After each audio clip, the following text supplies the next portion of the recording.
Ever wish you could, like, bottle that charisma some people just have, that knack for making connections, getting others on board with their ideas? Well, today we're going to try and crack that code with a deep dive into Dale Carnegie's How to Win Friends and Influence People. It's wild how relevant this book still is. Published back in 37, Carnegie tapped into this core human thing. We all want to connect, right, and have influence. And get this, he actually wasn't even aiming for a bestseller. Oh, really? Seriously. Hoped for maybe 5,000 copies in that first printing. Can you imagine? Talk about exceeding expectations, which, that tells you something right there. There's got to be some serious wisdom in these pages. Now, we obviously can't cover every single thing in this deep dive, Right. but we're going to unearth those golden nuggets, the principles you can actually use, right away. Yeah, absolutely. And we'll start with part 1, fundamental techniques. Think of this as laying the groundwork. Okay, I like it. The foundation for, stronger relationships. Exactly. And that foundation starts with something that sounds deceptively simple. Resisting the urge to criticize, condemn, or complain. Okay, see, now I can already tell you, easier said than done, right? Yeah. How often does a good venting session or a really pointed critique actually lead to anything positive? Right. Carnegie would argue that it's often counterproductive, and he illustrates this with a really fascinating anecdote about Abraham Lincoln. Think about it. Even Lincoln, known for being so composed, he struggled with this too. Oh, for sure. After a particularly brutal battle during the Civil War, Lincoln was furious with General Meade. He actually wrote him this scathing letter, just ripping into him. Ooh, I bet that letter never saw the light of day. You're right. It was found among his belongings after his death. He recognized that, just unleashing his anger wouldn't actually achieve anything positive. He chose understanding over just venting. Wow. It really makes you wonder how history might have unfolded differently if he hadn't hit delete on that draft. But, okay, that's Lincoln, right? What about, everyday situations? If someone messes up, are we supposed to just bite our tongues? That's where Carnegie's second principle comes in. Give honest and sincere appreciation. He'd argue there's always something to appreciate, even amidst mistakes. He compares genuine appreciation to, get this, legal tender. Ooh, It's not about empty flattery or anything like that. It's about tapping into this deep human need for validation. Think about it. When someone acknowledges our efforts, even small ones, it resonates with us, It's like this little psychological reward that makes us want to do even better. It's like you're, investing in the relationship. Every bit of appreciation you give is like a deposit. Exactly. And it creates this ripple effect. Carnegie shares the story about a man who was constantly criticizing his wife. He decided to switch gears, spend a week showering her with genuine appreciation for even the smallest things. Okay, I'm on the edge of my seat. Did it work? Not only did their relationship improve, but get this. Other women in their circle started noticing the positive change in his wife and were inspired by it. It's a powerful example of how appreciation, when it's genuine, it uplifts everyone involved. Now, onto the third fundamental technique. Arouse an eager want in others. This is where things get really interesting. Because you can't force someone to care about something you're passionate about. Exactly, you can't force it. And Carnegie tells this charming anecdote about Ralph Waldo Emerson trying to coax a calf into a barn. Picture this. Emerson and his son, they're pushing and pulling. This calf is just being stubborn. It refuses to budge. Okay, this needs a clever solution. Don't tell me. A housemaid. You know it. She just strolls over, pops her finger in the calf's mouth, lets it suckle for a second, and gently guides it right into the barn. See, she understood what the calf wanted. Okay, I get the farm analogy. But how does that translate to negotiating a business deal? I'm dealing with livestock. Right. Carnegie actually uses this example of an insurance salesman who was struggling to make sales. And he realized he was so focused on pushing policies that he wasn't actually understanding his clients' needs. So he flipped the script. Instead of selling, he started helping his clients achieve their aspirations. Oh, interesting. Even if it meant recommending a competitor's product sometime. Wow. Sounds counterintuitive, but I bet it built trust, right? Absolutely. That shift in mindset made all the difference. By prioritizing his clients' needs, he actually ended up selling more insurance. Because people could tell he had their best interests at heart. All right, so we've laid the groundwork. Now for the nitty-gritty. Part 2, making people like you. Which, okay, before we even get started, this isn't about manipulation tactics. Right. This is about charisma. Absolutely. This section is about persuasive communication, the art of influence, but, respecting other people's perspectives. And Carnegie kicks it off with a principle that honestly can be a real game changer in how we approach, disagreements, avoid Okay, arguments. that already sounds like a contradiction. Isn't that like the opposite of what we're trying to do? It seems counterintuitive, I know. We naturally want to defend our viewpoints. But, you see, Carnegie learned this the hard way. Ooh, story time. I'm always up for a good cautionary tale. Lay it on me. All right, so picture this. Carnegie's in London, fresh off, like, winning an argument, feeling pretty good about himself, and then it hits him. The info he based his whole argument on, completely wrong. Oof. Yeah, I think we've all been there at some point. Yeah. You're so sure you're right, and then... Exactly. It made him realize how pointless arguing can be. Often, you're very unlikely to actually change someone's deeply held beliefs by just, trying to outlogic them. In fact, it usually triggers this defensive mechanism. People double down even when faced with evidence to the contrary. Right, because admitting we're wrong is hard. Exactly. It's way easier to just stick to your guns, even if you're aiming at the wrong target. It's true. And Carnegie even quotes the psychologist James Harvey Robinson, who said that, and I'm paraphrasing here, but basically, we often cling to our opinions not because they're sound, but because, our ego is involved. Oh, 100%. So how do we navigate these disagreements without turning every conversation into a battle? That's where Carnegie's next principle comes in. Respect others' opinions, even if you think they're totally wrong. He uses this great analogy of the drop of honey. It's way more effective to win someone over with kindness and understanding than with, brute force. Oh, I like that. Yeah, challenging someone's beliefs head on just makes them defensive. They dig in their heels even more. Right, right. But if you approach the conversation with respect, with a willingness to at least try to see their point of view, you create an environment where they're more open to hearing what you have to say. Kind of like disarming them with empathy instead of going straight for the jugular. Exactly. And to illustrate this point, Carnegie shares this incredible story about John D. Rockefeller Jr. He had to address this really hostile audience, a group of striking miners, people who were, they were furious with him. Talk about a tough crowd to win over. Right. And instead of getting defensive or, pulling rank, Rockefeller actually won them over by starting his speech with appreciation. He expressed appreciation for their hard work, emphasized their shared interests, and he essentially gave a masterclass in finding common ground, even in a really heated situation. Wow, okay, that's impressive. But what about when we're the ones who messed up? Do we just, hope no one notices? Well, that's where Carnegie's next principle comes in. Admit when you're wrong.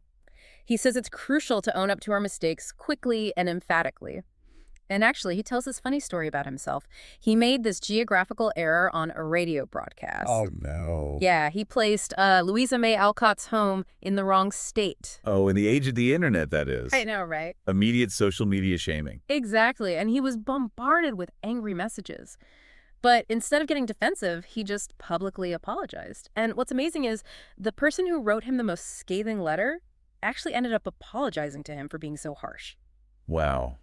There's a real beauty to that. Sometimes just owning up to our faults is more powerful, Yeah. Absolutely. Now, this next principle kind of ties back to being a good listener. Let the other person do the talking.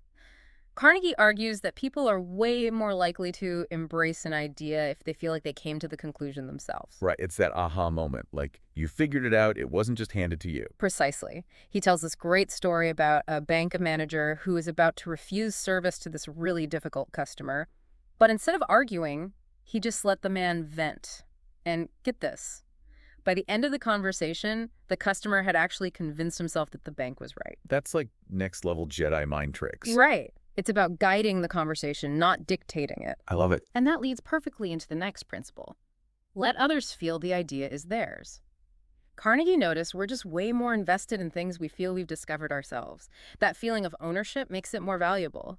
He uses this example of a salesman trying to sell fuel to a chain store. Nothing worked until he started asking for their help, framed it as research for a debate he was prepping for. They felt like they were part of the process, and boom, sale made. It's subtle but effective. Plant those seeds, let them blossom on their own. Exactly. And it's kind of like, how we teach kids best. Not by just giving them the answers, but by guiding them to figure things out for themselves. Oh, for sure. Now, this next principle, this one's so crucial for building empathy. see things from their perspective. Carnegie asked this great question. Have you ever felt truly understood, even when someone disagreed with you? That feeling, it's powerful. It's the difference between feeling dismissed and feeling respected. Right. And Carnegie uses this relatable example. A husband who constantly criticizes his wife's gardening, just raining on her parade every evening because he can't see it from her point of view, the joy she gets out of it. It's a good reminder, too. Like, sometimes it's not about changing someone's mind, it's about understanding their heart. Beautifully said. Okay, this next one, appeal to nobler motives. So instead of just giving orders, we appeal to their, better angels.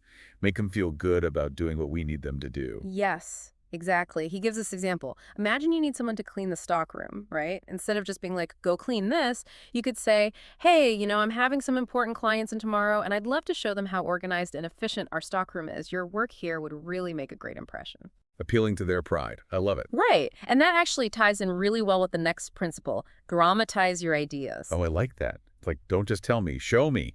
Make it an experience. Exactly. Carnegie uses the example of a salesman who had to stand out. Lots of competition.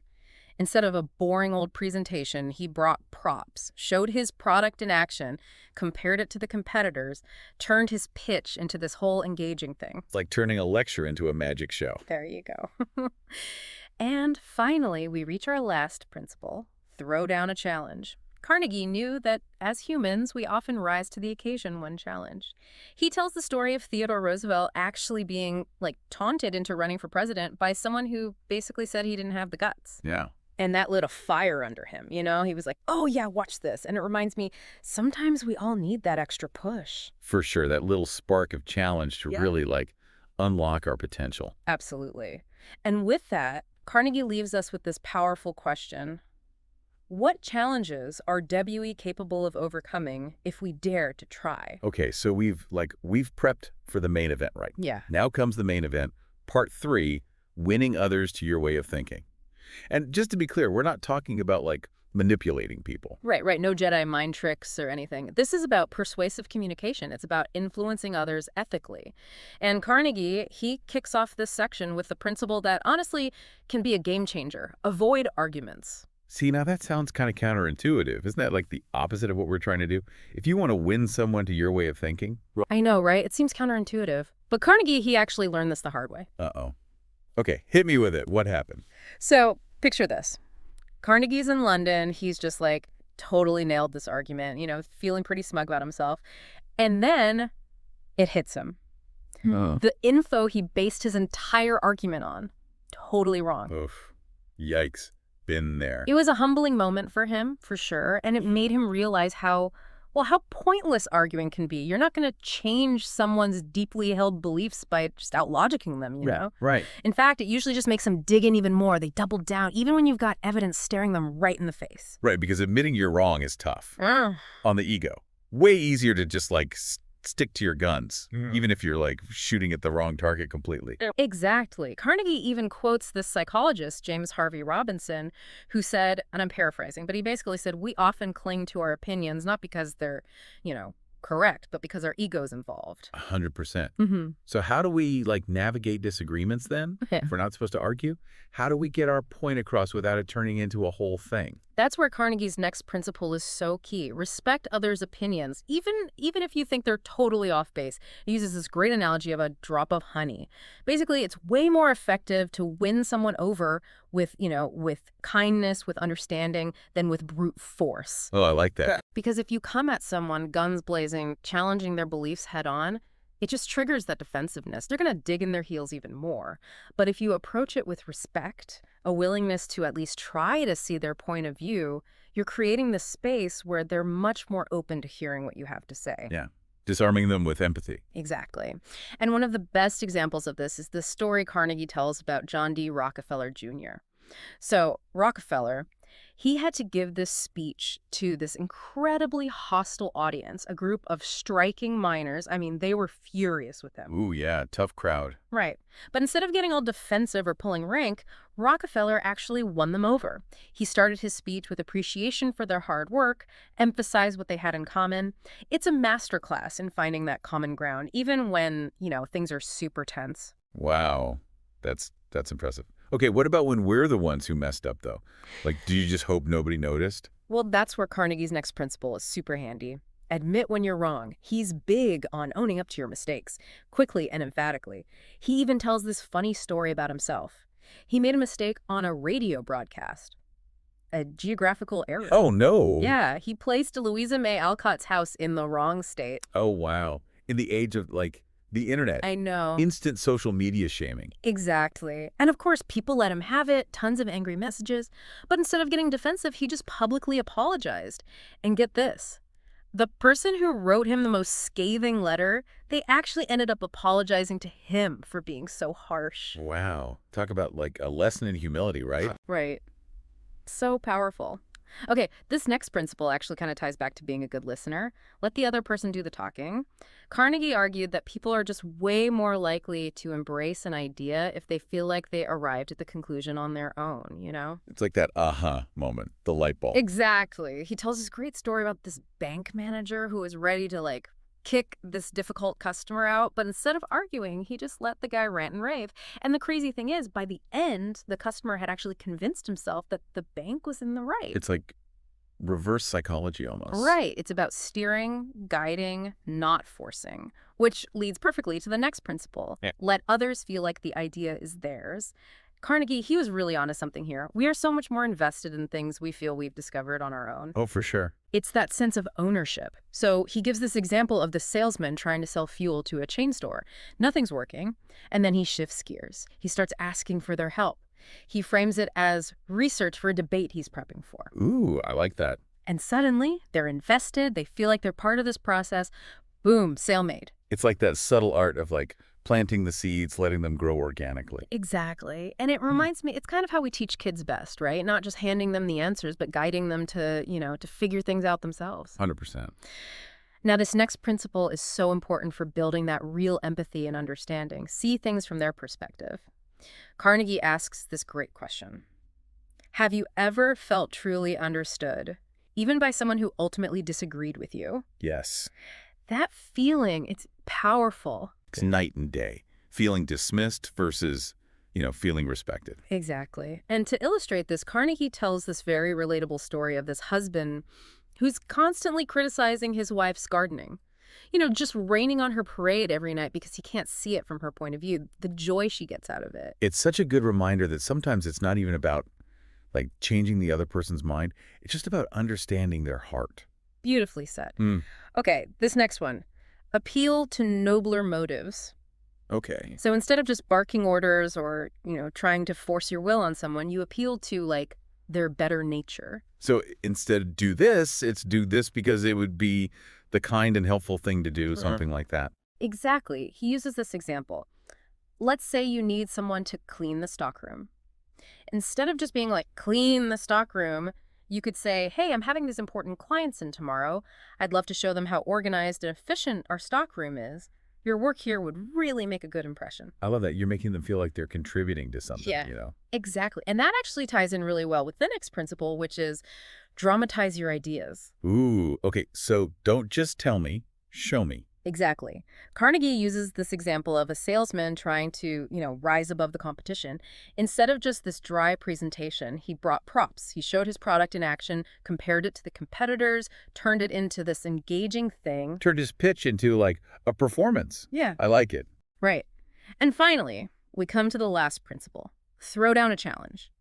Carnegie knew, we all know, that people, they rise to the occasion when challenged, right? He tells the story of Theodore Roosevelt being, basically taunted into running for president by this guy who said he didn't have the guts. Oh, wow. And that lit a fire under him. He was like, oh, yeah, watch this. And I think it reminds us that sometimes we all need that, that little push to really achieve our potential. 100%. We need that challenge. Right. And with that, Carnegie leaves us with this very powerful question. What challenges are WE capable of overcoming if we dare to try? So good. So to kind of like wrap up this deep dive into Dale Carnegie, I Yeah. think one of the biggest takeaways for me is just building these strong relationships. It's not about, manipulation. No, not at all. It's about really understanding human nature, Connection. connecting on a deeper level, inspiring others to like be their best selves. Absolutely. Embracing these simple yet profound principles that bring out the best in us and everyone around us. If you found these insights helpful, we definitely recommend checking out the book, How to Win Friends and Influence People. It's a classic for a reason. So much wisdom that's still incredibly relevant today.